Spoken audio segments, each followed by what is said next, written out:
22 Top Taco, Chris and Travis. Hey, what's up, guys? What's up? How's it going? Hey, is there a better combo than tacos and toys? I mean, come on.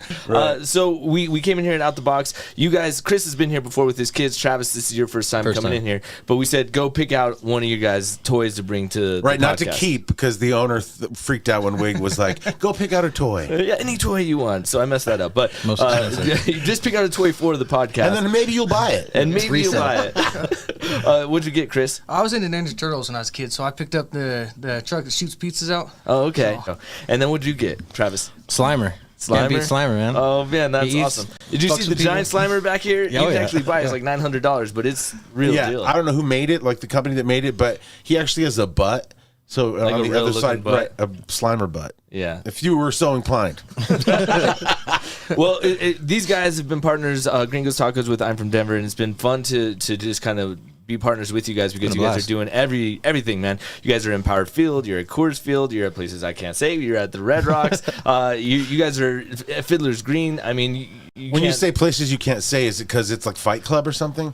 Something like that. Sponsorship problems. You're talking about a major sports brand. Yeah. Right. Well, don't. That's how you say it. Major sports brand. Allegedly. Anyway, so your tacos are amazing. We eat them all the time when we go to major sporting events or concerts. But you guys really have killed the taco game. How's that business going? It's great. Yeah. It's been awesome. But it's only been a year. Like you guys, about 18 months. Year and a half. Okay, but still a year and a half. You guys have been into it. You started it during COVID, but a little bit of your story even before that because you were at Biker Gyms. But you have a whole story even before that, and Biker Gym kind of launched it next level. Let's. Where do you want to start? I mean, at the beginning, I was born in 1980. He was a young boy born in 2000 something. But so how do you say? How do you say? 1990 something. 1980 something. You guys served a little bit of time, right? Yeah. And so is that where you guys met? And You're just gonna throw that out there? Let's get right into it, right? Yeah. Well, we skipped for you. Ex-cons, correct? Yada yada. Fast forward 20 years. He saw fast forward taco business. Fast forward. No, I'm just kidding. We met in prison. We both went to prison when we were younger. Okay. They were two men alone in prison. Not that kind of prison.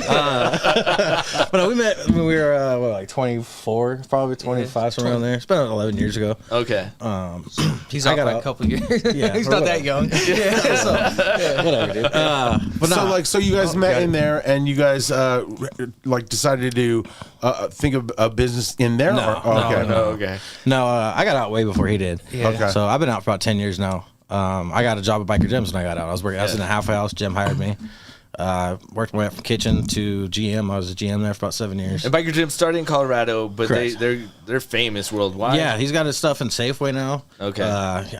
They're getting. I mean, they did LA Dodgers things. I think last year they're all over the place. Yeah, and so you got out. He gave you a job, and then you just never left that business. And then how long? What were you doing for Biker Gyms? I started as a line cook, and then within about a year, I was the general manager at downtown. I was a GM there for about 6.5 years. Okay. Before the pandemic, everything kind of hit and changed everybody's lives. That's awesome, man, because I think a lot of people get out of that situation and it seems pretty hopeless, like as far as advances or trying to find a job or get a career, or even so a lot of people end up having to own their own business, but being successful just proves the fact that you can land on your feet. Yeah, no, shout out to Biker Jim for sure, because he took a chance. He definitely helped us out. So. Yeah, and then Chris got out. He was getting out and sent me a letter and said, "Man, I got a job for you. It's a good spot. Nobody messing up." Checked it out. I liked it. Ended up working Red Rocks this season there at the Biker Gym stand there, and liked the work. So I stuck with it for a year, and then this started happening. So I would say that a lot of people could start a taco business, but your tacos are so good. I think that's the key to your success. The 2022 Top Taco. So good. They just stand out. You guys have kind of the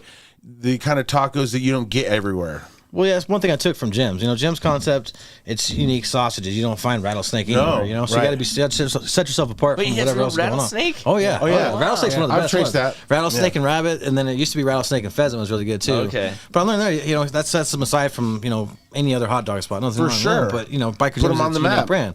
So this all kind of started as a drunk idea during the pandemic. It was, let's a drunken Zoom with Chris. Right. Yeah, because we were only open. We were closed on Tuesdays at gyms because it was the slowest day of the week. And then when I'm at home drunk, I was like, man, we should do a fucking taco pop-up. That'd be cool. And so I asked Jimmy, he's like, yeah, go for it. So, to do that, let's not just do any taco. Anyway, there's a million taco spots. What can we do that's completely different than anybody else? Stop hitting the table. Just no, it's all right. I'm Italian. I talk with the hands. So, how did you decide on like flavors, and how did you research that, or did you just go according to what you liked? So I smoke a lot of weed, and there was nothing going on during the time. So it was a pandemic. So I watched a lot of YouTube. On like just street foods. I mean, stuff I couldn't even understand. Just watching videos from Thailand to Mexico City to Venezuela or wherever. We're gonna handcuff your hands behind you, which should be familiar.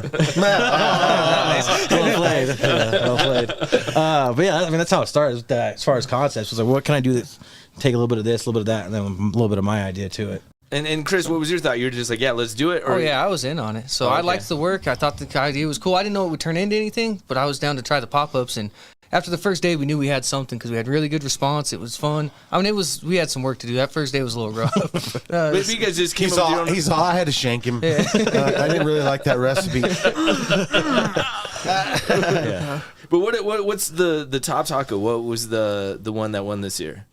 So we do a barbacoa, and we use traditional beef cheek in that. So we did a raspberry braised beef cheek, and then we did what was on that? So we took Szechuan, we took sweet potato strips, essentially fried them with a Szechuan seasoning, poblano crema, our tequila raspberry sauce, which is like good. That's our most popular sauce, tequila raspberry. Oh man! And then cotija, cilantro. I mean, it's something that looked awesome. It had different colors. It tasted phenomenal. Is that what Biker Jim's kind of showed you? Just like that process of like you gotta make it look unique. You gotta have That's eat cool. with your eyes first. When you see something, you're like, if it looks like not good, you're already lost. Yeah. So my goal with anything we make as far as tacos, I want to make sure it pops. When you look at it, it's got color. It's got stands out. It's appealing on all the levels because like when you first look at the menu, you're like, okay, that sounds kind of different, and then when you eat it, you're like, okay, I could eat like 10 of those. Yeah. It's so good. Yeah. Some people are really hesitant. They're like, raspberry sauce on a taco. Oh my god, you gotta try it though. It's sweet, it's tangy. It's got all the different flavors. You got the savory.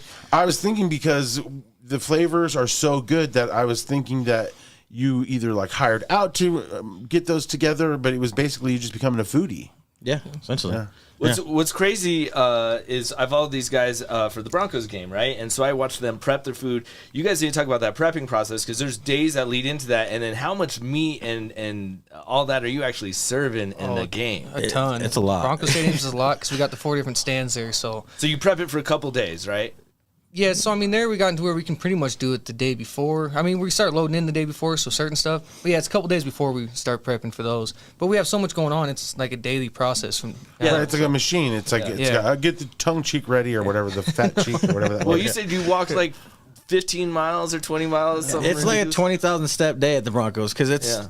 They have a freight elevator that only goes up to 5, then 4, then 3. So you either wait 20 minutes there, or you just take the ramp. Sometimes you carry meat like that. He saw me carrying all that meat that day. I think you guys need to hire like 50 people and do delivery to your seat, so people can text and be like, "I'm way up here. I'll take 8 tacos," and then have a bunch of people running around. Pass it along to the big wigs. Or drone. We can do drone. Drone would be cool. Fly over there. Yeah, I don't know. But it is cool to be able to have that option at games because back in the day it was a hot dog and nachos. Yeah. You know what I mean? So you've been doing a lot of cool videos for them. Like you did the voiceover for that like NFL style. Right. There was 10 seconds left in the game and plenty of hungry fans.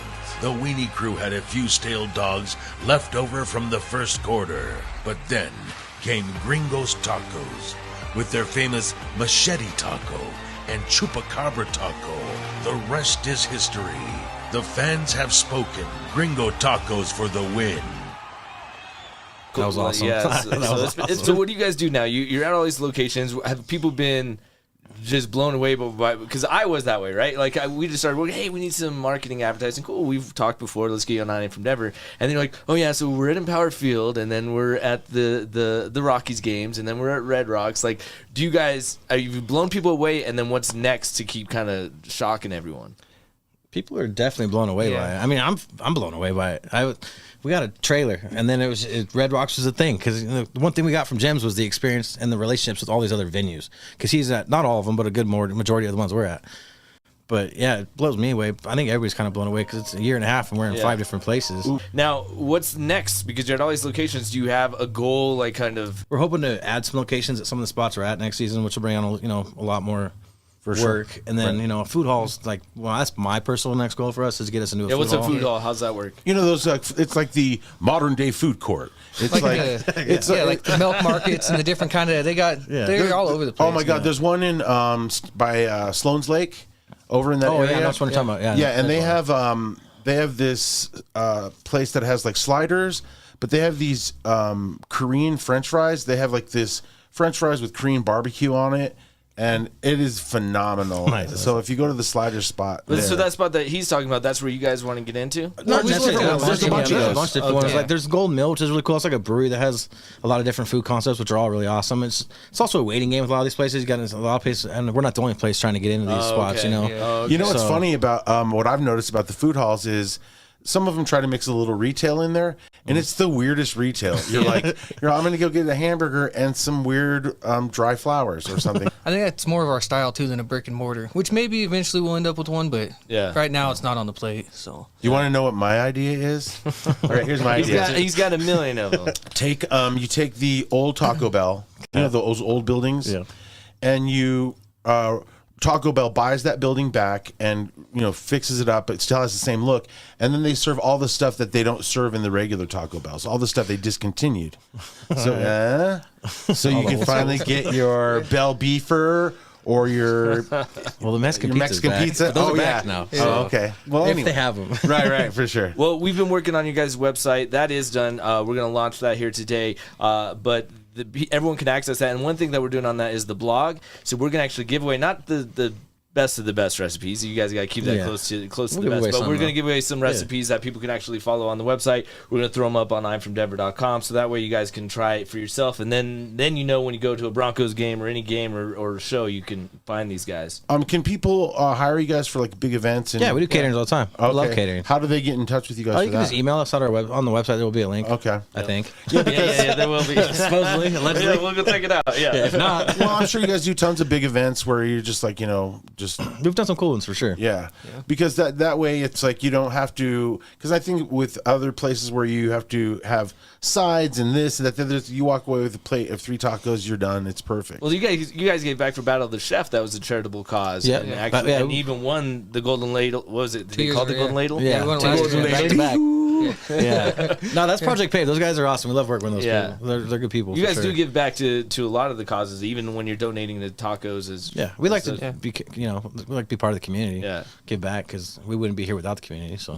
So do you ever have that like old mentality where somebody comes up and be like, "Yo, give me 3 tacos for a pack of cigs," and you're like, "All right, sure." When we did that 420 event last week, I had a guy try to give me a Modelo, but it wasn't cold, so no deal. Yeah, I'm not drinking a warm Modelo. But you come at me with a cold Modelo, I'm gonna slide you some.